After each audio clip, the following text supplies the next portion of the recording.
ইতিমধ্যে গত কয়েকদিন আগের রাত্রি প্রায় 3টা 45 মিনিটের মতন সময়ে একটি ঘটনা ঘটেছিল গ্যাস পাম্পে। গ্যাস পাম্পটির নাম হলো গ্রিন লাইফ ফিলিং স্টেশন। এখানে দেখতে পাচ্ছি রক্তের স্তূপ এখনও পড়ে আছে, আর বিধ্বস্ত বাসটি যেভাবে তার ধ্বংসাবশেষ হয়েছিল সেই অবস্থায় দাঁড়িয়ে আছে। কিন্তু এতদিন হওয়ার পরও কর্তৃপক্ষের কোনো টনক এখনও পর্যন্ত নড়েছে বলে মনে হয়নি। হয়তো বা কেউ দায়ভার গ্রহণ করতে রাজি নয়।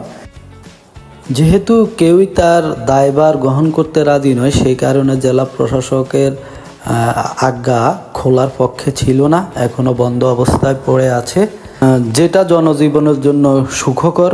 জেলা প্রশাসক মহোদয় ওই কাজটি হয়তো বা করবেন।